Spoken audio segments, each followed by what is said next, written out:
இல்லம்மா,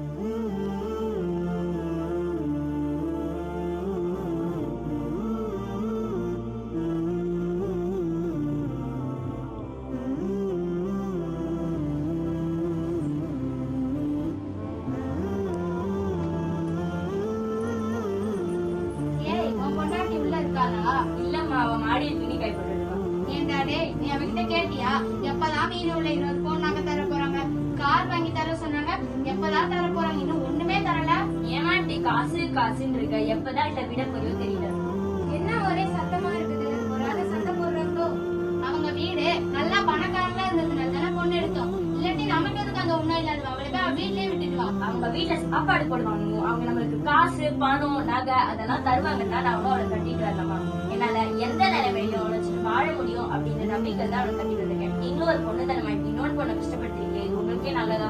ஏன்பா உனக்காண்டி தானே பேசுறேன், என்ன போய் இப்படி சொல்ற? நீங்க ஆசைப்படுறதவங்க இடிஞ்சு போகும், உடஞ்சு போகும், ஏன் அதை உருக்குனா கூட போகும். ஆனா ஒரு பெண்ணுடைய குணம், அவளுடைய அறிவு எல்லா பொருட்களையும் மிஞ்சிடும். நீங்க ஆசைப்படுற தங்கம் காசு இதெல்லாம் சரி வாசத்தை அனுப்பி வாங்க முடியாது.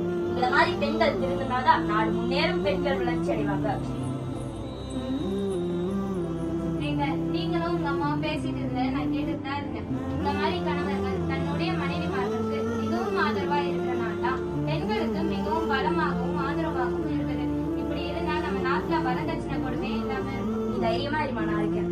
சரிங்க, நம்ம இந்த மாதிரி பேசிருக்க கூடாது, அதான் நம்மள வறுமையில தண்டிப்பானே. என்ன மன்னிச்சிருப்பா, நீ சொன்னது நான் உணர்ந்துட்டேன். நீங்க என்ன மன்னிச்சிருப்பா. சரிங்கம்மா. சரிம்மா, அவ்வா உங்களை மன்னிப்பா. அவ்வா கிட்ட பாவ மன்னிப்பு கேளுங்க. அல்லாஹ் தனது புனித நூலில் ஆண்கள் தங்கள் மனைவிக்கு மஹர் என்னும் பரிசு தொகையை அல்லது பொருளியோ கொடுக்க வேண்டும் என கட்டளையிட்டுள்ளான். அல்லாஹ் பெண்களுக்கு மஹரை அவசியமாகவும் மற்றும் கடமையாக ஒன்றாக ஆக்கியுள்ளான். ஆண் வீட்டார் பெண்களை வரதட்சணை கொடுமை செய்யும் போது பெண்களுக்கு அவள் திருமணம் செய்யும் கணவர் கட்டாயமாக பெண்களுக்கு மஹர் என்னும் வரதட்சணை கடமையாக்கியது இஸ்லாம். அல்ஹம்துலில்லாஹ்.